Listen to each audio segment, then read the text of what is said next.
నమస్తే. Welcome to Politin media. Bhakti Bhaskara ప్రేక్షకులందరికీ ముందుగా నమస్తే అండి. ప్రస్తుతం మనతో ఉన్నారు ప్రముఖ ఆధ్యాత్మికవేత్త జేఎస్ శాస్త్రి గారు ఉన్నారు. మరి గురుగారితో మాట్లాడి మనకున్న సందేహాల గురించి అడిగి తెలుసుకుందాం. నమస్కారం గురుగారు. నమస్కారం. గురుగారు, ఇప్పుడు మనకి నరక చతుర్దశి అయితే రాబోతుంది. చాలా వరకు ఇంట్లో మగపిల్లలుంటే ఆడవాళ్ళు హారతిస్తూ ఉంటారు ఆ రోజు ప్రత్యేకంగా. అసలు విశిష్టత ఏంటండి ఆ రోజు? శ్రీ గురుభ్యో నమ. శ్రీ మహాగణాధిపతయ నమ. శ్రీ మహాసరస్వత్యై నమ. హరి ఓం. శ్రీమాత్రే నమ. మనకు నరక చతుర్దశి అనేటువంటి పండగ చాలా ప్రత్యేకంగా చెప్పాలంటే మనకి దీనికి ఒక కథ అనేటువంటిది ఉంది. ఉంటుంది. ఈ కథలో ప్రత్యేకంగా కృష్ణుడు తన యొక్క శిష్టరక్షణ చేయడానికి ఒక అవతారంలో కృష్ణుడు ఉద్భవించి హ్మ్. అనేక రాక్షసాదుల్ని చంపటానికి కృష్ణుడు జనించి పుట్టగానే అనేక రాక్షసులతోని కంసుడు ఎట్టి పరిస్థితుల్లో కృష్ణుడు ఉండకూడదని చెప్పి అనేక రాక్షసులతో యుద్ధం నడిచి చివరికి కంసుడిని చంపేస్తాడు కృష్ణుడు. తర్వాత అనేక రాక్షసులు ఉన్నారు. బాణాసురుడని, తర్వాత దంతవక్తుడని, శిశుపాలుడు, ఇలాంటి మరి నరకాసురుడు, ఇలా రాక్షసులందరూ వచ్చారు. వీళ్ళందరికీ కూడా మరి శిష్టరక్షణ చేయడానికి ఒకసారి సమయంలో మహావిష్ణు బాలపాన్పు పడుకున్నప్పుడు మన భూదేవి తన యొక్క అత్యంత ప్రీతిపాత్రంగా కన్నటువంటి సంతానమే నరకాసురుడు. ఈ నరకాసురుడు పుట్టిన తర్వాత అత్యంత బలపరాక్రమాలు వచ్చి బాగా వరాలను పొంది చివరికి ఎవరితో మరణం లేకుండా ఉండాలి అని చెప్పి ఎవరైతే తన తల్లి భూదేవి ఉంటుందో భూదేవి అంశతో జన్మించిన వాళ్ళతోనే మరణం పొందాలని వరాన్ని పొందాడు.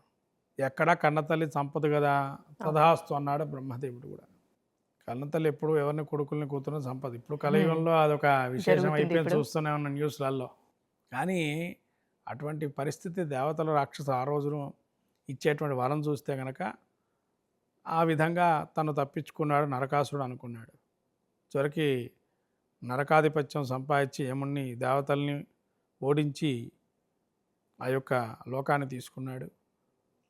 16,000 మంది ఏదైతే ఉందో స్త్రీలతోని, గోపిక స్త్రీలతోని ఆ యొక్క నరకాసురుడు తన ఒక రాజ్యంలో ఉన్న సమయంలో ఆ గోపికలందరూ కూడా ఈ చెర నుంచి విడిపించమని చెప్పి కృష్ణుని వేడుకున్న సమయంలో అచ్చరకాలంలోనే నేను నరకాసురుని వధ చేస్తానని చెప్పి కృష్ణుడు మాట ఇచ్చి తర్వాత ఆగడాలను ఆపడానికి సమయం అంటే అందుకని శిశుపాలుడు కూడా 100 తప్పులు చేస్తే తర్వాత చంపుతానని తన యొక్క మేనత్తుకు వాగ్దానం చేస్తాడు. అట్లానే నరకాసురుడు కూడా తప్పులు ఎంచాడు. చివరికి భూమికి భారంగా ఉన్నాడని చెప్పి వెంటనే సత్యభామాదేవే భూదేవి యొక్క అంశ జన్మించింది. అలా జన్మించినటువంటి సత్యభామను పెళ్ళాడి చివరికి సత్యభామను నేను యుద్ధరంగంలో అవ్వను కదా, నేను సభలతో సమానం అని చెప్పి నిరూపించుకుంటాను, యుద్ధంలో మీరు ఎలా చేస్తారో యుద్ధం నేను చూస్తానని చెప్పి కృష్ణుడు సత్యభామతో సహా యుద్ధానికి వెళ్తాడు. అంటే ఇక్కడ ఏంటంటే అంతమంది స్త్రీలతో గోపికలతోనే తన గోపికలు చెరబట్టి విడిపించడానికి వెళ్తున్నాడు కృష్ణుడు. ఏ గోపికైనా కూడా మళ్ళీ కృష్ణుడిని పెళ్ళాడుతున్న భయంతోనే సత్యభామ నేను వస్తానని చెప్పి వెళ్ళి చివరికి సత్యభామ ఆ విధానంగా అక్కడ చివరికి ఈయన సొమ్మసిల్లి పడిపోయాడు యుద్ధం చేసే సమయంలో.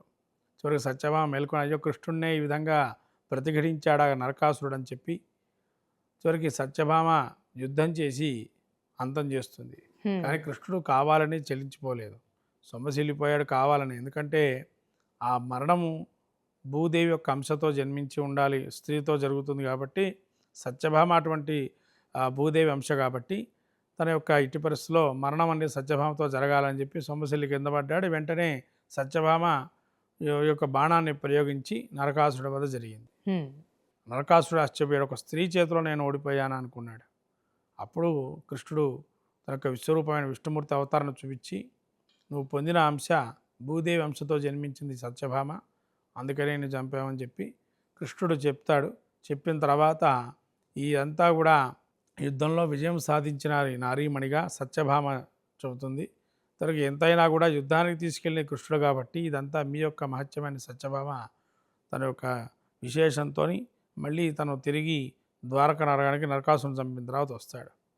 అలా యమబాధలు తొలగిపోయి అందరికీ యముడి యొక్క అనుగ్రహం కలగాలని, అకాల మరణాన్ని పోవాలని నరకాసుడి యొక్క ఉద్దేశంతో చంపారు కాబట్టి అలా అకాల మరణాన్ని నుంచి బయటపడాలని అందరూ కూడా, అంటే అక్కడ అకాల మరణం ఎందుకు చెప్పారు అంటే నరకాసుడికి మళ్ళీ తన లోకాన్ని మళ్ళీ యముడికి ఇచ్చారు, ఆ లోకాన్ని మళ్ళీ దేవతలకి.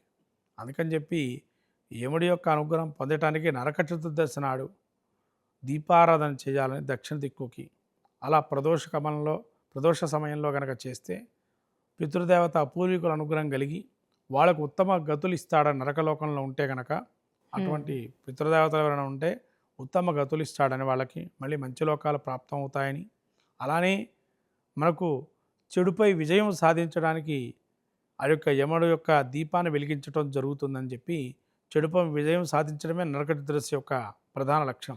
చతుర్దశి అంటే చతుర్దశ భవనాధీశ్వరుడు విష్ణుమూర్తి కాబట్టి అలా చతుర్దశి తిథిగా చేసుకొని ఈ నరక చతుర్దశి నాడు విజయం సాధించాలని చెప్పి మనకు ఈ నరక చతుర్దశితో పాటు కార్తీక శుద్ధ చతుర్దశి వస్తుంది, పౌర్ణమి ముందర రోజు. ఆ రోజున ఆంబోతుకి గోవుకి శంఖచక్రాలు వేసి పంపిస్తారు. ఇది కార్తీక పురాణాలు చదువుకుంటే తెలుస్తుంది ఆ విషయం. దీనికి దానికి ఇంటర్ రిలేషన్ ఏంటి అనేది 15 రోజులు పక్షం రోజులు అవుతాయప్పుడు ఈ పక్షం రోజులకి ఆ యొక్క పితృదేవతలు అనుగ్రహం కలుగుతుంది అని చెప్పి ఒక నానుడిగా ఉంది. అలా దీపారాధన కనుక నరక చతుర్దశి నాడు ప్రదోష కాలంలో దక్షిణ దిక్కుకి ఇంట్లో కానీ ఇంటి బయట కానీ దీపారాధన చేస్తే ఆ ఇంట్లో యమబాధలు కానీ కష్టాలు కానీ తొలగిపోయి లక్ష్మీ అనుగ్రహంతో పాటు అకాల మరణాలు సిరి సంపదలు కలుగుతాయని చెప్పబడింది.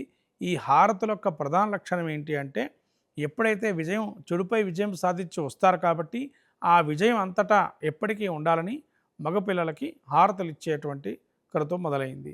అలా తెల్లవారుజామున వాళ్ళు నగరానికి వస్తారు కాబట్టి మళ్ళీ ద్వారకా నగరానికి అప్పటి నుంచి నరక చతుర్దశి రోజు మగపిల్లలకి హారతులు ఇవ్వడం మొదలుపెట్టారు.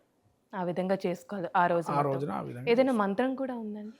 మంత్రం అంటే ఉండదమ్మా, మంగళహారతి ఇచ్చి కింద ఆసనం వేసి మంచిగా శుభ్రంగా చేసి ఆసనం వేసి స్నానం చేసుకొని, మగపిల్లలు స్నానం చేసుకొని తలంటు నూనె అభ్యంగన స్నానం ఆ రోజు చేయాలి. ఎందుకంటే అభ్యంగన స్నానంలో ఉన్న అంతరార్థం ఏంటంటే లక్ష్మీదేవి మనకు నూనెలో ఉంటుందని. అంటే మనకి ఎప్పుడు కూడా లక్ష్మీదేవి ఎక్కడ ఉంటుంది అని అంటే మనం చెప్పుకున్న స్థలాలు చెప్పుకున్నాం అనేక రకాలుగా చెప్పి. కానీ ఆ రోజు దీపారాధన మనం దీపం ఎప్పుడైతే ముట్టించేటువంటి సమయం కార్తీక మాసంలో మాత్రం అమ్మవారు నూనెలో ఉంటుంది అని చెప్పన్నారు, తైలే లక్ష్మి అని. అందుకని ఆ తైలాన్ని కనుక మనం స్నానం అభ్యంగనం అంటే అందుకనే మన పూర్వీకులు ప్రతి సంవత్సరం 3 సార్లు అభ్యంగన స్నానం చేయాలి. కానీ ఇప్పుడు మనం ఒక్కసారి కూడా చేయటం లేదు. అభ్యంగన స్నానం ఉన్నటువంటి విషయం ఏంటి అంటే శరీరంలో ఈ యొక్క నరాల బలహీనత ఎందుకు కలుగుతుంది మనకి అంటే శని యొక్క లక్షణం. శనిదేవుడి యొక్క లక్షణం ఏంటంటే శని నరాలకు కారకుడు. నరాలు బాగలేదు, నరాల బలహీనత చెందాయి అంటే శని అనుగ్రహం లేకపోతే నరాలు వీక్నెస్ పెరుగుతుంది.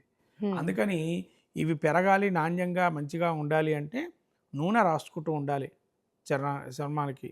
అలా నూనె రాసుకుంటే ఏమవుతుందంటే ఇది పుష్టిగా ఉండి ఈ యొక్క ఎక్కువ వీక్ అనేవి కావు, అంటే వీక్నెస్ రాదు. అలా ఆ యొక్క తైలే అభ్యంగన స్నానం చేయటం వల్ల మనకు ఏదైనా ఇప్పుడు అందరూ కూడా వేడి నీళ్ళు ఎక్కువ చేయటం లేదా చన్నీళ్ళు ఎక్కువగా చేయటం స్నానం చేస్తుంటారు. అలా స్నానం చేసే ముందర నూనె రాసుకొని స్నానం చేస్తే చలువ చేస్తుంది, శరీరానికి కూడా బాగుంటుంది అని చెప్పి. ఏమన్నా అలక్ష్మీ దోషాలు ఉన్నా కూడా పోతాయి. శరీరంలో ఏమన్నా లక్ష్మీ దోషాలు అంటే కొంతమందికి అలక్ష్మీ దోషాలు ఎందుకు ఉంటాయని శరీరంలో కూడా ఉంటాయా, చర్మంలో కూడా ఉంటాయా అంటే ఈ మనకు ఉండేటువంటి ఈ ఏదైతే ఉందో వెంట్రుకలు ఇవే మనకు ప్రధానమైన పాపాలు మూటగట్టేది. అందుకనే శిరోమండనం చేసుకోవడానికి కారణం కూడా అదే.